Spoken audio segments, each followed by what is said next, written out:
Ya hemos visto distintos aspectos que son fundamentales para entender la eclesiología bíblica. Vimos algo sobre la definición y naturaleza de la iglesia. Estuvimos viendo las marcas fundamentales que distinguen a la iglesia bíblica. Vimos adicionalmente algunas marcas que indican la iglesia saludable.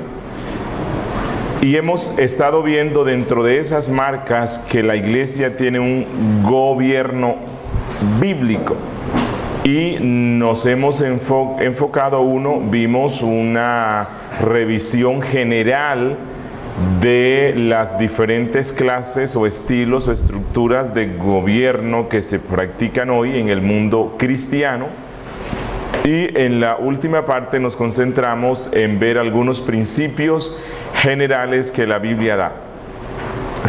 Finalizábamos viendo las responsabilidades, funciones y cualificaciones de los diáconos. Hoy quisiera que nos concentráramos, no sé si recuerdan la estructura que les presenté en un gráfico, y en la última parte, no por ser la menos importante, estaba la asamblea o los miembros.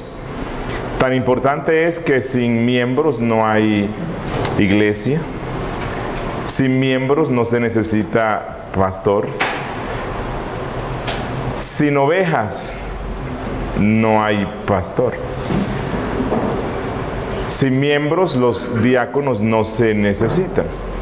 Entonces vamos a concentrarnos en este momento en el estudio de lo que la Biblia enseña sobre la membresía. Denominamos membresía al conjunto de creyentes que de común acuerdo se congregan en el nombre de Cristo en un lugar particular.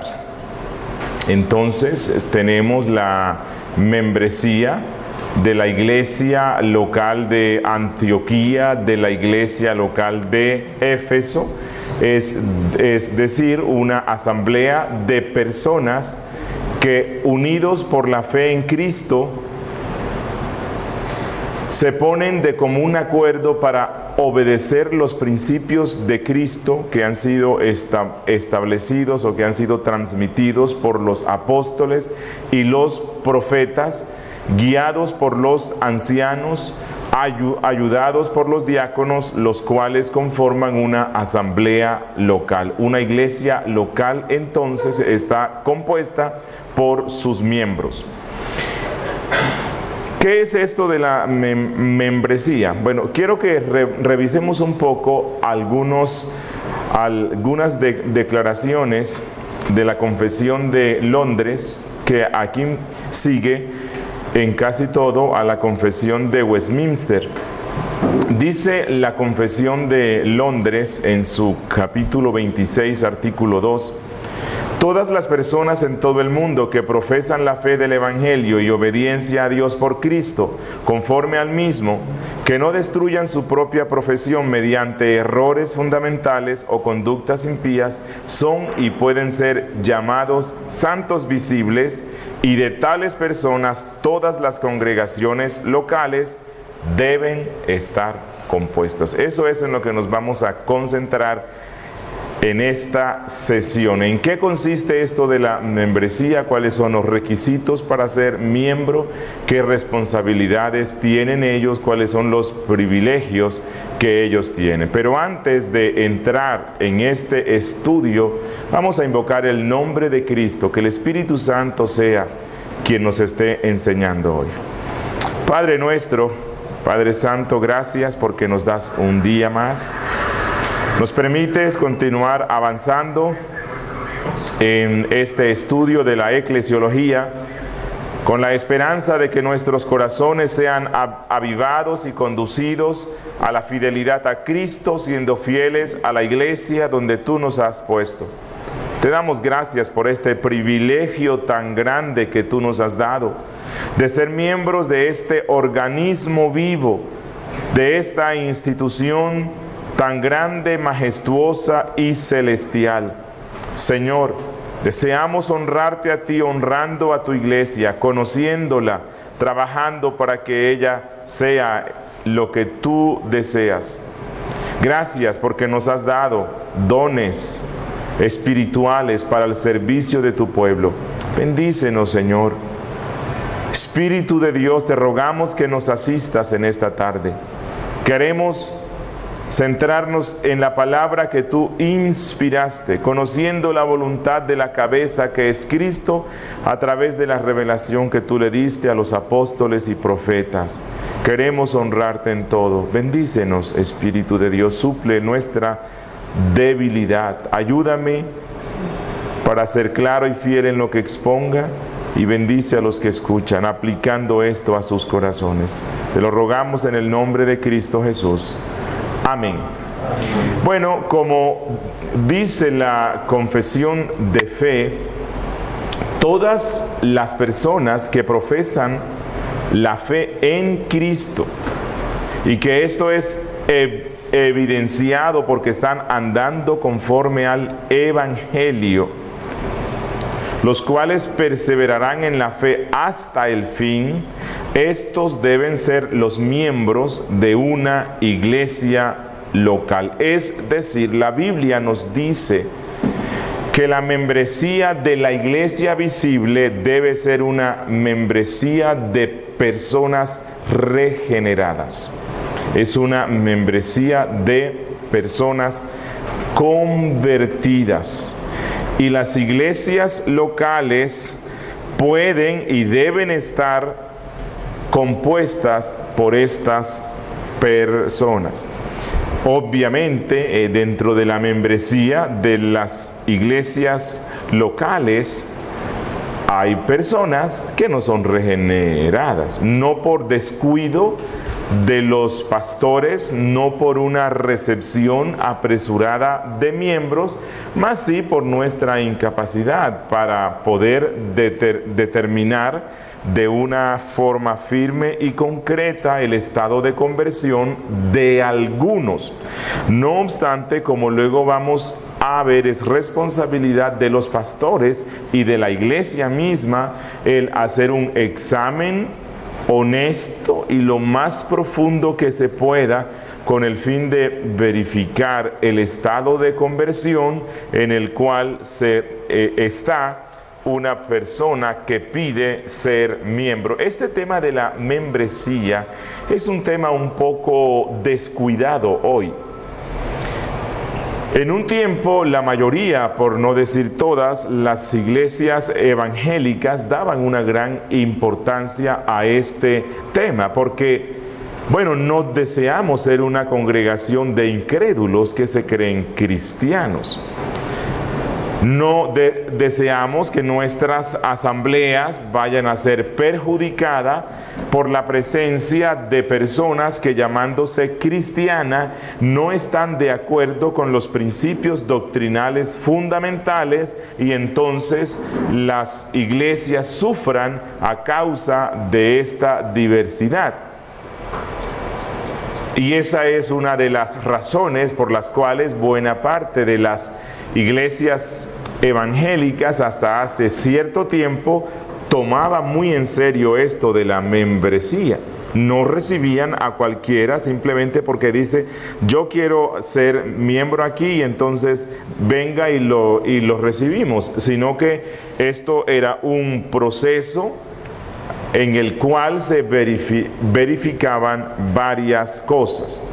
Lastimosamente, el gran deseo de tener congregaciones grandes y toda esta competencia que hay hoy, donde los pastores quieren ser conocidos como los que tienen mega iglesias y no quieren poner obstáculos para que nadie llegue o entre a la iglesia, entonces las puertas de la misma se abren a todo el mundo, a todo el que quiera ir, y se ha suprimido este concepto y esta práctica de la membresía. Realmente es como si no existieran miembros, sino asistentes que van, que llevan sus diezmos, pero que no implica una responsabilidad doctrinal o una unidad en la fe y otras responsabilidades más. O en el peor de los casos, simplemente es cualquiera va, cualquiera se congrega, simplemente por el hecho de congregarse ya puede participar de las responsabilidades eclesiásticas de algunas y especialmente dar los recursos. Y si es alguien que da buenos recursos, tiene un apellido tal vez prestigioso, habla bien y estudió esto y esto otro, entonces el pastor no ve inconveniente en que él asuma ciertas responsabilidades sin que previamente haya un proceso de membresía. La membresía es un concepto bíblico. Ya hemos visto este texto en Hechos.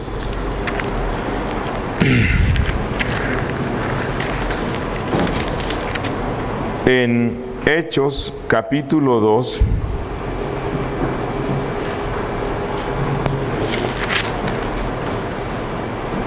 En el verso 41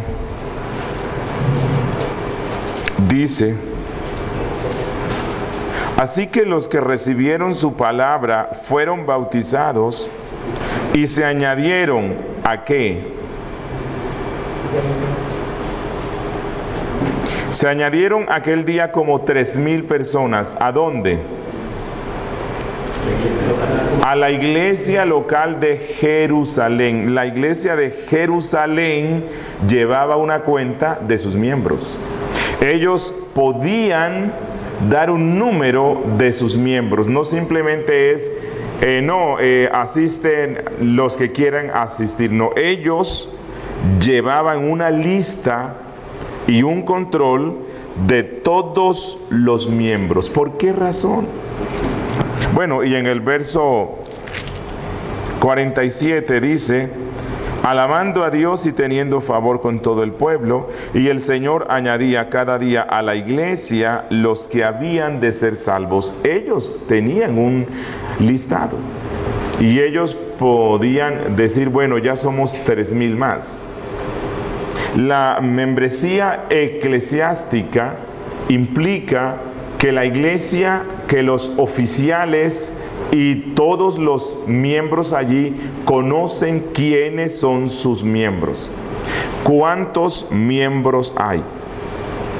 Puede disciplinar a sus miembros porque ellos han hecho un pacto con esta iglesia y ellos voluntariamente han decidido andar en conformidad con los principios que la iglesia local cree que son los principios bíblicos. Una membresía implica que hay unidad en lo que se cree. Una membresía implica que hay un pacto, hay un compromiso donde todos van a caminar juntos de acuerdo a los mismos principios.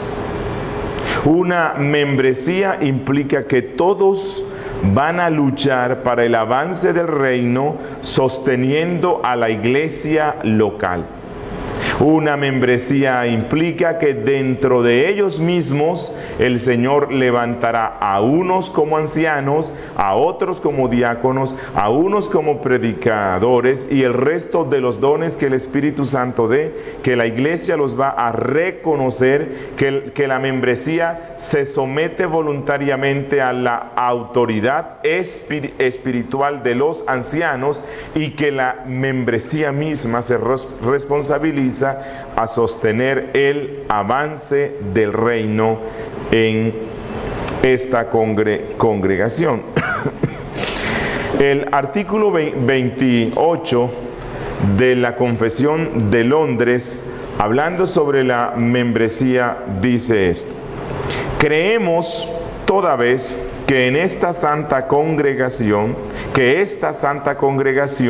es una reunión de los que son salvos, y que fuera de esta asamblea, que es la iglesia universal, no hay salvación. que nadie de cualquier condición o cualidad que sea debe permanecer aislado para valerse por su propia persona. Ya hemos conversado algo sobre este tema. Un cristiano solo, un cristiano llanero solitario es un absurdo. O sea, no ha entendido bien qué es esto de la conversión. Dios nos llama siempre a la comunidad. Dice, sino que todos están obligados a ella y reunirse con ella, manteniendo la unidad de la iglesia, sometiéndose a su enseñanza y disciplina, inclinándose bajo el yugo de Jesucristo y sirviendo a la edificación de los hermanos según los dones que Dios les ha otorgado, como miembros entre sí de un mismo cuerpo.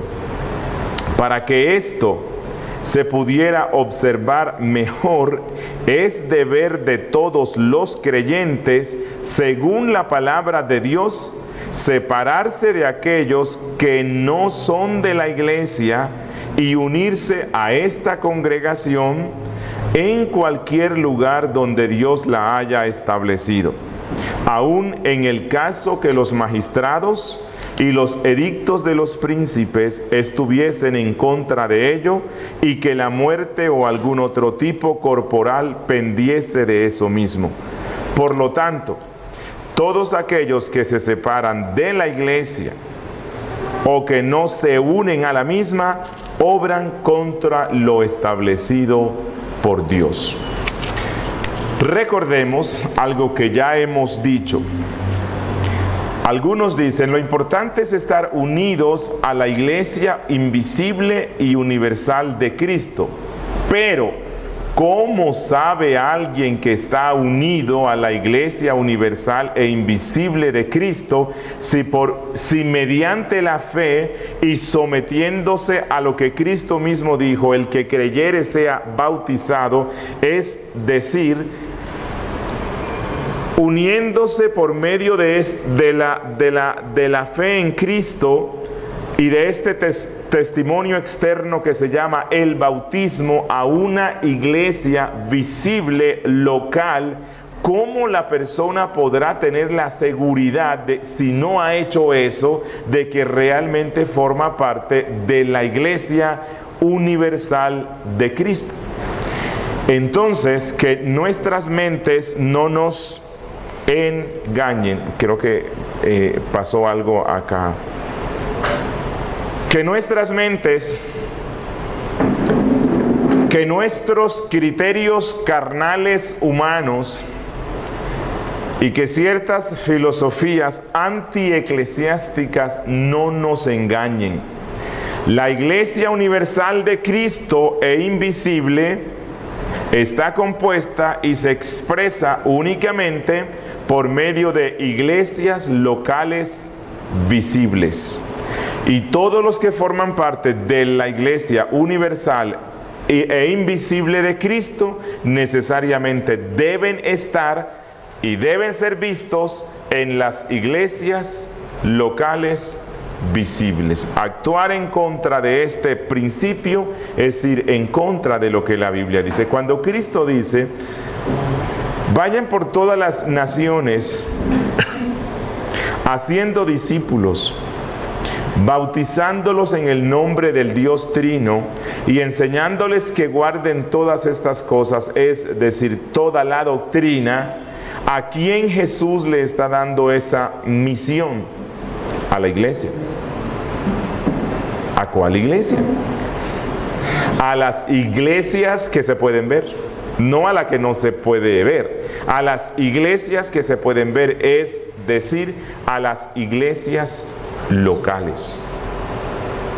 Por lo tanto, si alguien es convertido y es bautizado, este bautismo no se puede dar por fuera del contexto de una iglesia local.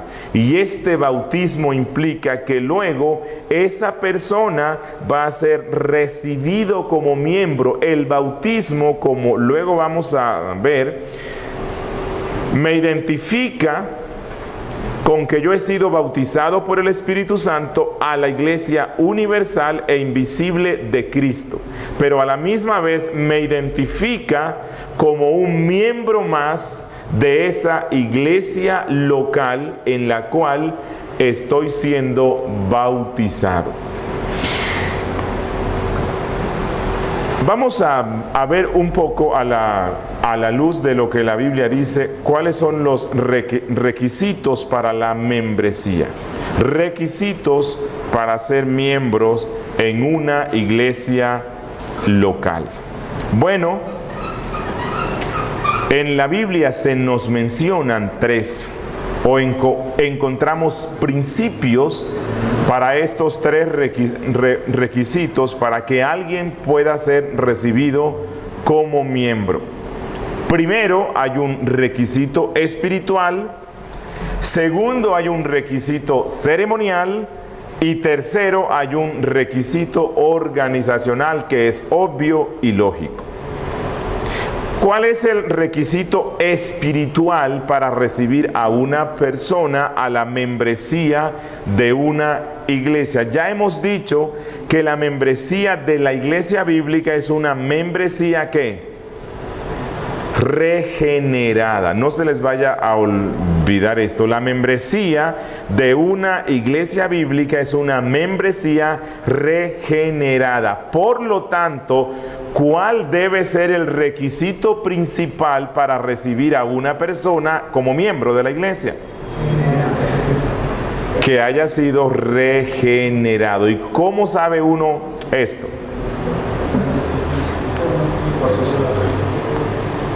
Bueno, si nosotros vamos a Mateo 22:16, dice: y le enviaron los discípulos de ellos con los herodianos, diciendo: Maestro, sabemos que eres amante de la verdad, y que enseñas con verdad el camino de Dios, y que no te cuidas de nadie, porque no miras la apariencia de los hombres. Jesús, quien es el dueño de la iglesia, quien dio su vida para que muchos fuesen salvados y unidos a su cuerpo, que es la iglesia, Él conoce la condición espiritual de cada hombre. Y Él mismo, por medio de los apóstoles, ha revelado que las iglesias locales están compuestas por santos.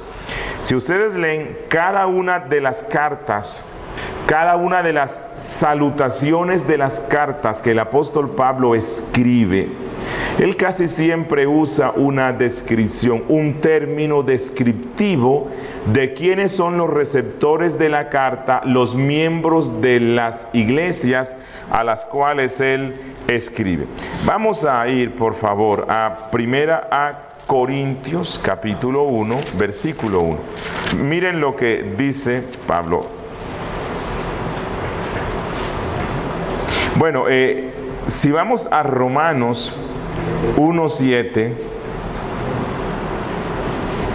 Romanos 1:7, Pablo, saludando a sus lectores que son los miembros de una iglesia, él dice en el 6, entre las cuales estáis también vosotros, llamados a ser de Jesucristo. Es decir, los miembros de una iglesia local se distinguen del resto de las personas del mundo porque han sido llamadas por el Espíritu Santo para ser de Cristo. En la iglesia no se puede recibir como miembro a nadie que no se identifique como de la pertenencia de Cristo. Y dice en el 7, a todos los que estáis en Roma.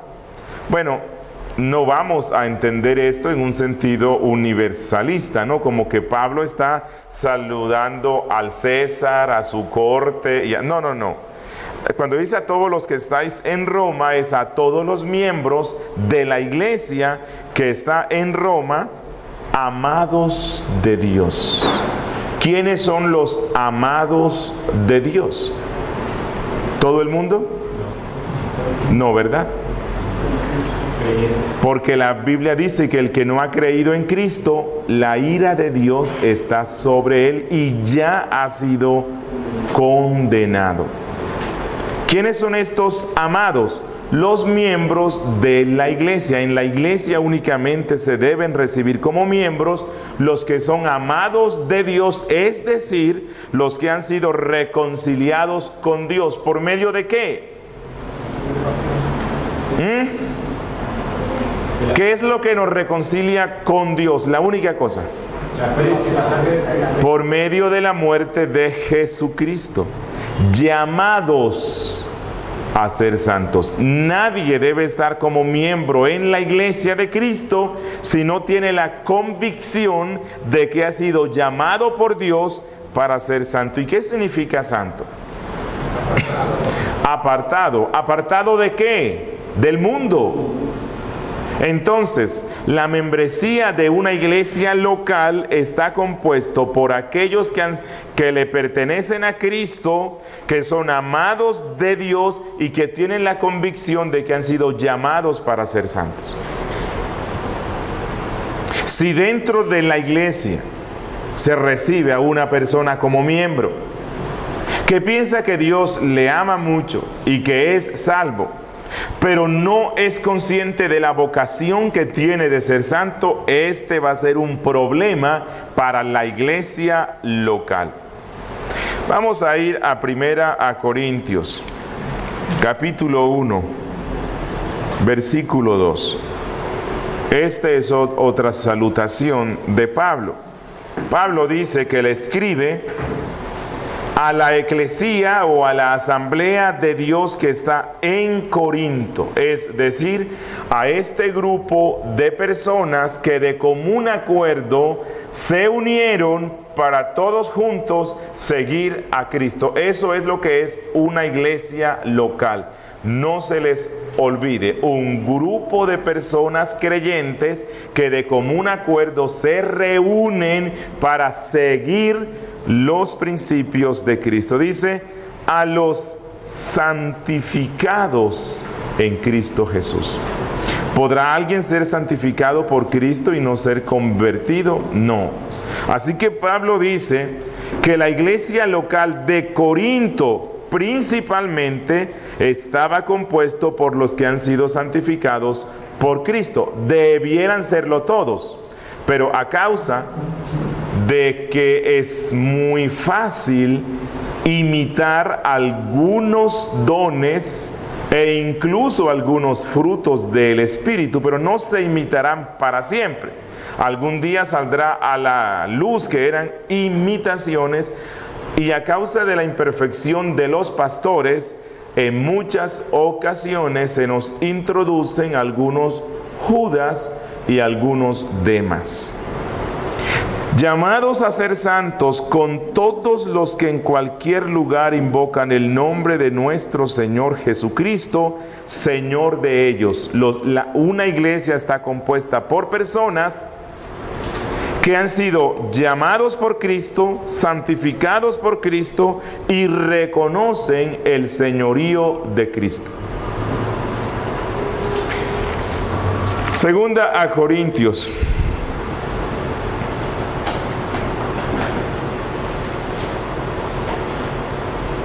1:1 dice: Pablo, apóstol de Jesucristo por la voluntad de Dios, y el hermano Timoteo, a la iglesia de Dios que está en Corinto, con todos los santos que están en Acaya. Y si nosotros vamos por el resto de las salutaciones, vamos a encontrar que una de las principales descripciones que Pablo realiza de los miembros de una iglesia local es que estos son santos.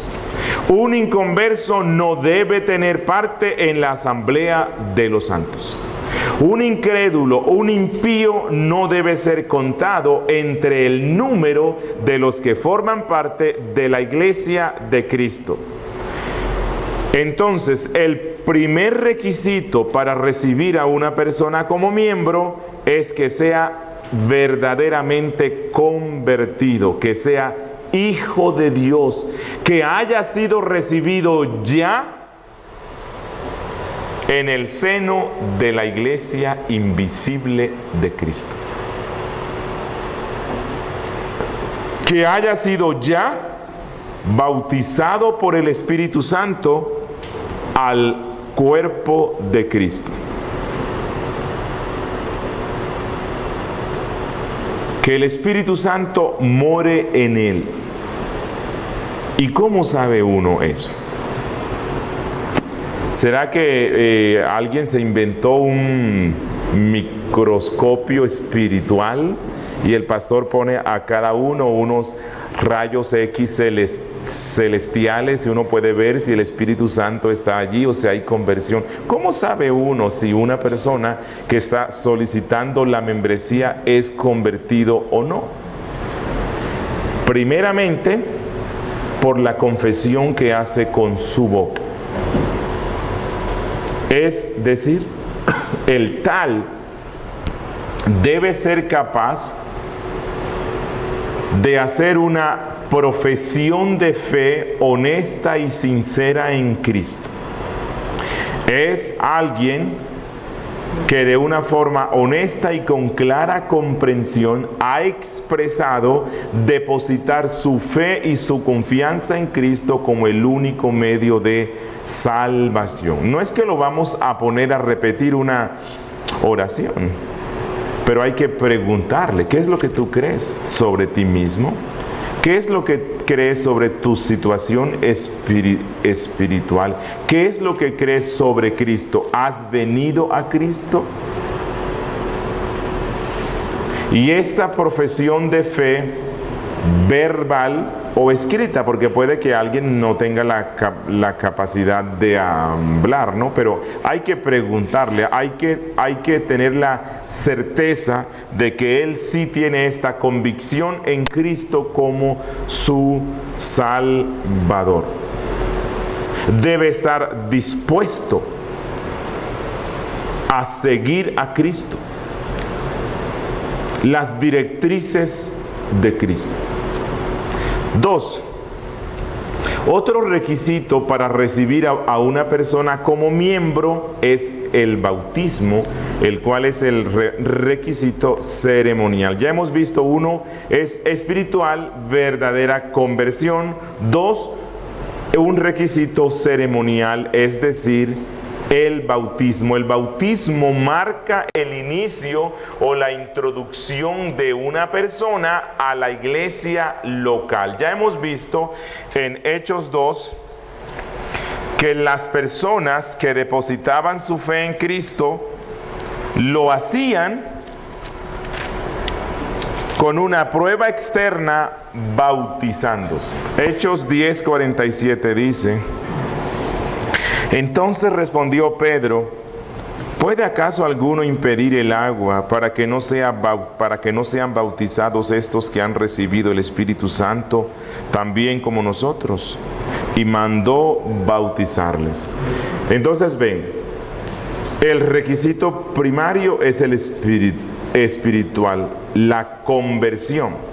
Pablo dice: estos ya tienen evidencia de que hay conversión en sus vidas. El Espíritu Santo está sobre ellos. Ahora, hay otro requisito y es este ceremonial.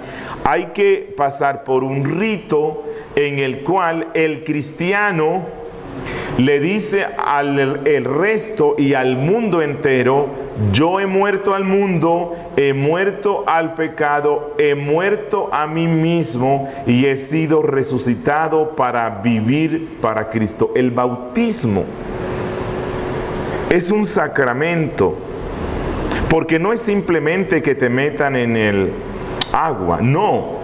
El bautismo es que cuando tú eres sumergido en las aguas y tú eres levantado, tu alma y al mundo tú le estás dando el testimonio de que al poner tu fe en Cristo tú has muerto para ti mismo. Tu carne, tu yo, ha sido sepultado y lo que se levanta de allí es un nuevo hombre. Es una nueva persona que va a amar y seguir a Cristo, que cuando estabas vivo, que realmente estabas muerto, tú te complacías en hacer las cosas del diablo. Vivías para ti mismo, amabas al mundo y las cosas del mundo. Pero que cuando tú eres sepultado en el agua, simbolizando, Señor, yo soy un indigno, miserable, toda mi vida te he ofendido a ti, yo soy un muerto andante, lleno de putrefacción y de los gusanos hediondos de mis pecados. Yo quiero morir por la fe en ti y quiero que este yo viejo, pecaminoso, muera y se quede en esta tumba representada por el agua. Y poniendo la fe en ti, se levantará un nuevo hombre. Eso es lo que simboliza el bautismo. Es un símbolo externo de una realidad espiritual externa que ya ha sido efectuada antes. ¿Cuándo se efectuó? En el instante en el cual usted puso la fe en Cristo. En el momento en el cual usted depositó su confianza en Cristo y le trajo su alma, sus pecados, todo lo que es, y le dijo, Señor, sé propicio a mí, pecador. En ese instante pasó eso. Pero esta ceremonia, este rito que es el sacramento del bautismo, es un sello, una reafirmación, una confirmación para tu alma y un testimonio ante el resto de que eso que tú estás haciendo externamente, ser sepultado en el agua y luego levantado, es lo que ha pasado contigo. Y ese es un requisito que deben cumplir todos. Habrá unos que tendrán tiempo para cumplirlo, habrá otros que no, como el ladrón en la cruz.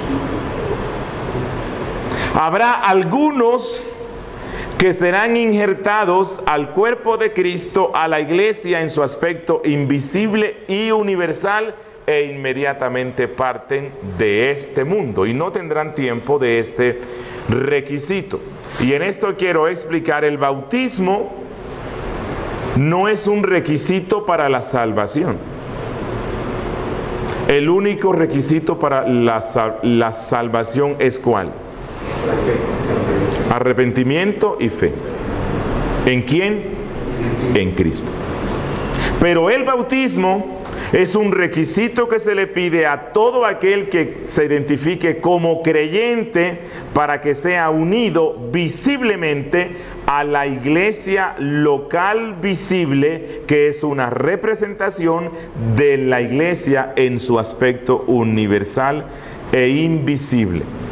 Como dije antes, hay algunos grupos que se llaman gran comisionistas, y no sé por qué será que se llaman así, porque no cumplen con toda la gran comisión, los cuales no consideran importante el que las personas se bauticen. Jesucristo mismo lo mandó.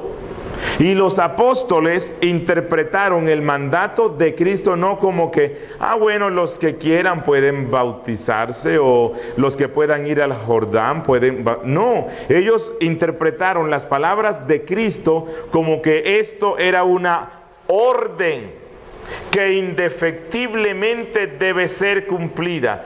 Todo aquel que ponga su fe en Cristo debe ser bautizado. Por lo tanto, en la membresía de la iglesia local no debe ser recibido nadie que previamente haya sido bautizado. El bautismo indica que la persona voluntariamente ha tomado la bandera de Cristo, que la persona ha decidido obedecer a Cristo y lo reconoce como su Señor. Cuando una persona se llama cristiana y no se bautiza, no está aceptando el señorío de Cristo. El bautismo es identificación. Cuando yo me bautizo en el nombre de Cristo, en el nombre del Dios Trino, estoy identificándome con Cristo. Estoy diciendo, Cristo, tu causa ahora es mi causa. En este momento estoy entrando a tu ejército en esta tierra. Y voy a ser un soldado que luche por tu causa aquí. Úsame, Señor. Y un tercer requisito para la membresía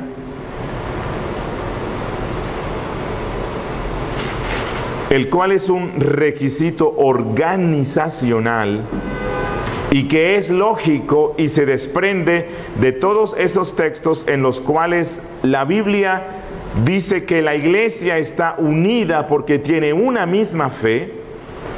Entonces, todos aquellos que son recibidos como miembros en la iglesia local deben conocer qué es lo que la iglesia cree y deben identificarse con eso que ella cree. Esto es a lo que se le llama requisito organizacional. Está de acuerdo con lo que la iglesia local es, con el sistema de gobierno que ellos tienen, y decide someterse a las autoridades que la iglesia tiene, con la confesión de fe que la iglesia tiene. Luego hoy vamos a ver esto, con todo lo que ella es. Los cultos, ¿cuántos cultos tienen? ¿A qué hora es? Él debe llegar y decir, estoy de acuerdo en caminar junto con ustedes en todo lo que ustedes son. En muchas congregaciones reformadas, cuando alguien va a ser recibido como miembro, debe firmar lo que se llama el pacto de la iglesia. Y el pacto es un compromiso ante el resto de los miembros que este nuevo miembro está haciendo, donde él dice, me uno organizacionalmente con ustedes. Comparto todas las políticas que ustedes tienen. No es algo así como, ok, sí, sí, está bien, voy a ser recibido como miembro, quiero ser miembro, pero yo no reconozco como pastor a uno de los tres que están ahí. Es que no me cae bien. Bueno, no puede ser recibido como miembro. No, es que no estoy de acuerdo que las ofrendas que se recogen sean administradas por una junta o por los diáconos. No, yo no estoy de acuerdo con eso. Bueno, si no está de acuerdo con ese tema, no puede ser recibido como miembro. No, es que ustedes tienen en la semana solamente tienen 2 cultos y yo quisiera que fueran 5, así que a mí no me agrada eso. Bueno, no puede ser recibido como miembro. Es que ustedes tienen 3 cultos y yo no quiero sino solamente ir a un culto. Yo creo que solamente debe haber un culto. Bueno, no puede ser recibido como miembro. ¿Por qué? Porque no hay un acuerdo organizacional. Él no está en armonía con lo que ese cuerpo local es. Ya voy a terminar. La Confesión de Londres, en el capítulo 26, artículo 6, hablando sobre este tema, dice: los miembros de estas iglesias son santos por su llamamiento y en una forma visible manifiestan y evidencian por su profesión de fe y su conducta su obediencia al llamamiento de Cristo. Y escuchen lo que sigue: y voluntariamente. Nadie puede ser forzado a hacerse miembro de una iglesia local. Pero si alguien no se quiere hacer miembro, lo vamos a exhortar y le vamos a decir: estás en contra de la voluntad de aquel que tú dices que sigues. y voluntariamente acuerdan andar juntos conforme al designio de Cristo, dándose a sí mismos al Señor y mutuamente. Hay un acuerdo organizacional por la voluntad de Dios, profesando sujeción a los preceptos del Evangelio. Y esto significa que la iglesia tendrá una confesión de fe, porque si no, ¿cómo pueden recibir a un miembro? ¿Cómo un miembro sabe qué es lo que ellos creen? ¿O será que basta simplemente con que diga, no, aquí se cree lo que la Biblia dice? ¿Por qué no es suficiente decirlo? Porque los testigos de Jehová también dicen lo mismo. Los testigos de Jehová, los mormones, los adventistas y las sectas dicen, aquí únicamente creemos lo que la Biblia dice. Pero si compara lo que ellos creen con lo que nosotros profesamos, es totalmente distinto. Así que se necesita que la iglesia, como parte de su proceso para recibir a un miembro, tenga una confesión de fe, se la muestre y se la explique y le pregunten, ¿usted cree esto? Ah, sí, creo un 80% de lo que ustedes creen. Bueno, no puede ser recibido como miembro. Él no crecerá y afectará a la congregación porque él no se identifica con lo que ellos creen.